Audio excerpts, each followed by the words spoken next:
Very good morning, student. Today I am going to deliver my talk on probiotics and prebiotics. Prebiotics, these are the non-digestible foods ingredients that beneficially affect the host by selectively stimulating the growth and activity of the microflora. It allows for the growth of biocultures by enriching the intestine unaffected by the digestion process. This prebiotic, which acts as a food source, these are the natural food ingredients that are available in a variety of food sources: bananas, garlic, barley, onion, Jerusalem artichoke tuber, wheat, asparagus, and rye, etc. Intestinal flora, that is a symbiotic relationship with the host. How does it work along with the microorganism? How that microorganisms are really good to our health. Human GI tract contains the 10x more bacteria, 1.14 than eukaryotic cells in the body, which protects the host and stimulates the immune function, which produces the antimicrobial substances, and which also maintain the enterohepatic circulations of the bile acids involved in the metabolic processes, that is fermentation in the colon. Conditions that can disrupt normal gut flora: homeostasis. Homeostasis is nothing but your internal environment of your body, which can combat your what we can say the bad immunity or the bad microorganisms which will going to attack in your microflora, which will going to disturb your GIT. So internal environment of your body, it has to be maintained. So medication, antibiotic, surgery, radiation, diet, and comorbid diseases which contain the Crohn's disease as well as the scleroderma.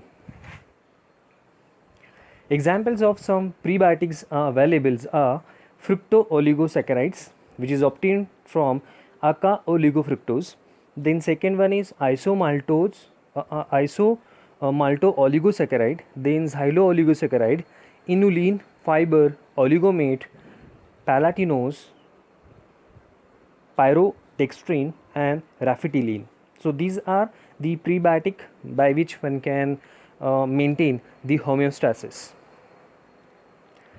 Prebiotic mechanism, which consists of which modulate the immune system, increases the amount of lactic acid producing the bacteria, which also enhances the amount of short chain fatty acid, that is SCFAs, which can also activates the carbohydrate receptor immune cells.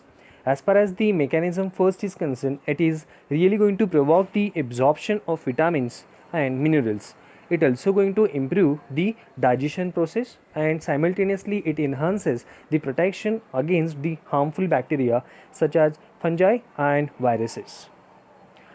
Prebiotics, inulin and oligofructose, which increases the amount of lactic acid in producing the bacteria.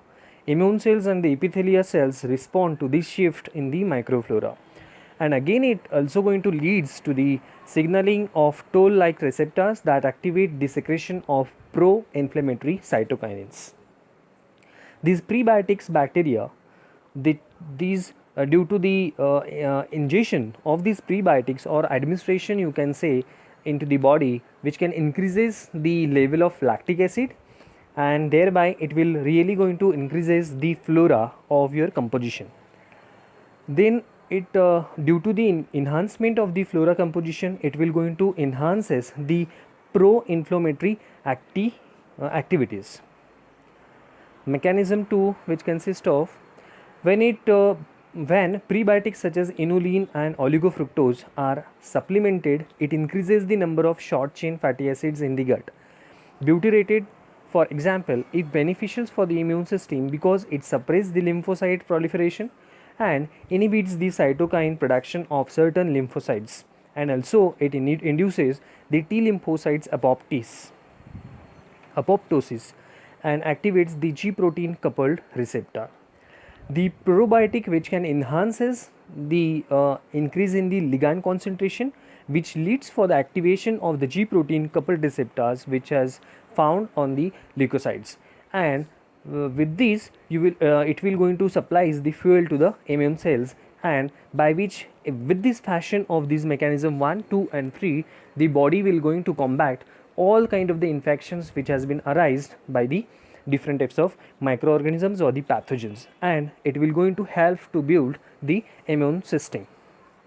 Mechanism 3, the certain phagocytes, that is immune cells in the gut, expresses the dectin type receptor sites. These sites mediate the cellular cytotoxic reactions against the foreign cells. Example, dectin 1. What that dectin 1 does, it has a receptor site that can be activated by the undigested prebiotic, and once it activates, it induces the pro-inflammatory responses, which also going to improve the bowel function, which can increase the stool frequency, which can increase the stool weight, and simultaneously increase the production of short chain fatty acids, which can be favorable for the body to maintain the homeostasis and fight against the different types of the infections which has been arise by the microorganism and the different types of the disease causing microorganism, you can say. And not only this, but also it will going to promote the growth of health, which promoting the bacteria, lactobacilli and the bifidobacteria, which also going to restore the gut flora during or after the antibiotic therapy. Inulin can reduces the insulin concentration and lower the triglyceride level. So there, in case of the diabetes mellitus patient, we are able to see the concentration of the sugar is gonna increased. So it is really going to difficult to maintain the concentration of sugar there in the body. So for that purpose, inulin can reduces the insulin concentration, and it also going to lower the triglyceride level. Potential adverse effect of the prebiotics. As far as the adverse effect of the prebiotics are concerned, when the consumption is quite too much, then it lead for the GI disturbances, it lead for the constipation even. Then it also shows some sort of the abdominal pain, stress, and different types of the flatulence you can able to feel, and bloating too. So these are the certain potential adverse effect which is related with the prebiotic. So that's why the concentration of the prebiotic as well as the probiotic, it is totally depend upon the condition, it is totally depend upon the person, it varies patient to patient rather. So that's why appropriate or the optimal concentration of the prebiotic and the probiotic when one can take, then it will quite be beneficial to maintain the immune system of that person or the individual. Probiotics, these are the microbial foods or the supplements that can be used to change or reestablish the intestinal flora. Probiotics are non-pathogenic and improve the balance of microorganisms in the colon like lactobacillus, bifidobacteria. Probiotics food sources are fermented dairy products and the yogurt, which is nowadays which is available there in the departmental stores like DMart, etc. Key properties of the probiotics are bacteria. This is the bacteria of human origin, which is safe to use in large amounts in clinical practices, resist the secretion of the upper GI tract, and survive the passage through the GI tract. And it is also going to adhere to the human intestinal cells. So when we are supposed to compare this probiotic with the prebiotic, so as compared to the prebiotic, this probiotic concentration, the dose of the probiotic, it is quite helpful to the patient even, or you can say the individuals, those who are in a condition who is in a need of that dose of the probiotic as well as the prebiotic. But as compared to the prebiotic, the probiotic, when we are supposed to consume the large dose of the probiotic, then it will not produce some harmful effect towards the individual, as it is seen in case of the prebiotic. It also going to able to colonize the lumen of the GI tract and help to protect the cells against the invasion by the pathogens.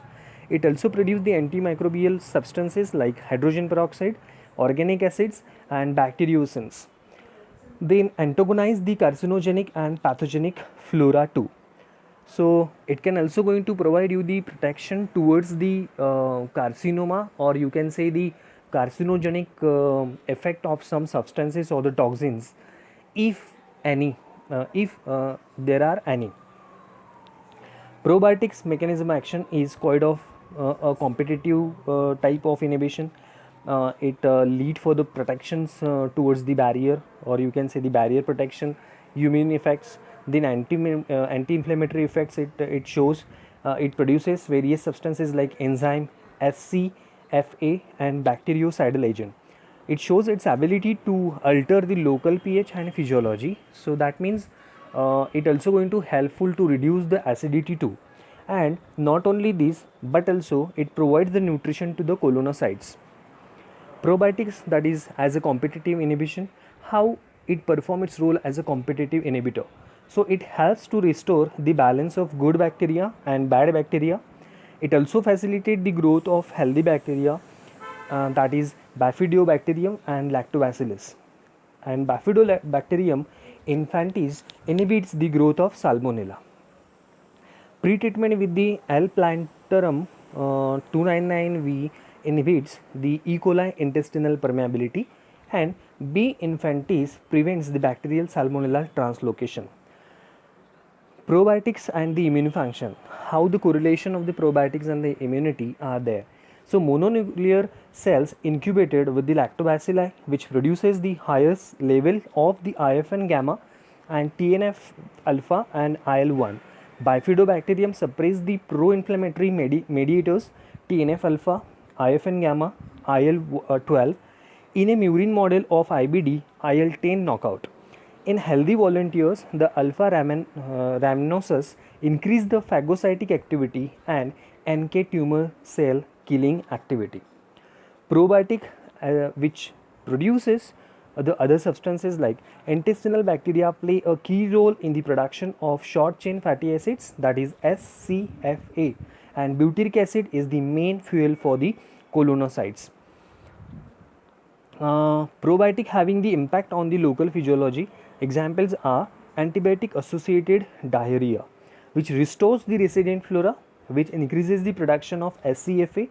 SFCAs are absorbed by the diffusion, leading to the increased water and sodium absorption. It also going to stimulates the colonocyte proliferation, which may further improve the water and sodium reabsorption. Potential benefits of the probiotics. Likewise, the prebiotic, it also probiotic also restore the normal balance of the microbes in the intestine, treatment of the diarrhea. It also useful for the treatment of gastroenteritis, then alleviate the some of the symptoms of irritable bowel syndrome such as the constipation, then diarrhea, then abdominal pain and flatulence. It also improves the immune function and also improves the lactose digestion and tolerance. It prevents cancer by decreasing the fecal concentration of enzyme and secondary bile salts and reducing the absorption of harmful mutagens that may cause the colon cancer. So with the due effect of this probiotic, we can really decreases the concentration of enzyme and the secondary bile salts, which can lead for the carcinogenic effect and may the person sick for the cancer.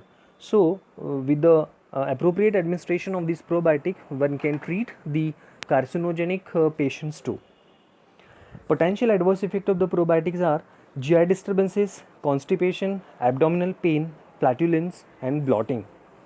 So difference between the prebiotics and the probiotics are: prebiotics are a dietary fibers and trigger the growth of bacteria having favorable effects on the intestinal flora.